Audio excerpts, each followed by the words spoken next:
నందగోపాల హరే భజరే నందగోపాల హరే భజరే నందగోపాల హరే భజరే నందగోపాల హరే మురళీ గానలోల దూరమేల దిగిరా కృష్ణ కడలై పొంగుతున్న ప్రేమ లీల కనరా కృష్ణ అందుకో సంబరాల స్వాగతాల మాలిక ఇదిగో నిన్ను చూసి వెలుగుతున్న ద్వారకా.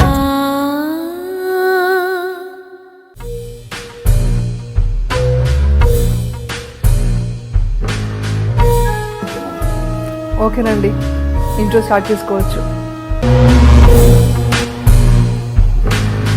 అదేంటండి మేకప్తో వచ్చారు? ఏ అంటే షూటింగ్ నుంచి డైరెక్ట్గా వచ్చాను. ఈ ప్రోగ్రామ్ పేరే ఫ్రాంక్లీ విత్ టెనర్. అండ్ మీరు దీంట్లో ఎంత ఫ్రాంక్గా ఉంటే అంత బాగుంటుంది. నాకు తెలిసి మీరు ఇస్తున్న మొదటి జనరల్ ఇంటర్వ్యూ ఇది. ఎస్. అండ్ మీరు దీంట్లో ఎంత మనసు విప్పి మాట్లాడితే అంత బాగుంటుంది అని నేను కోరుకుంటున్నాను. అండ్ నా మేకప్తో ఉన్నారనుకోండి, మేకప్ ఉన్న మాటలే బయటకు వస్తాయి. నాకైతే మేకప్ లేని మాటలు కావాలని కోరుకుంటున్నాను ఇందులో. మీరు మేకప్ తీసేసి వచ్చి కూర్చుంటే మనం ఇంట్రెస్ట్.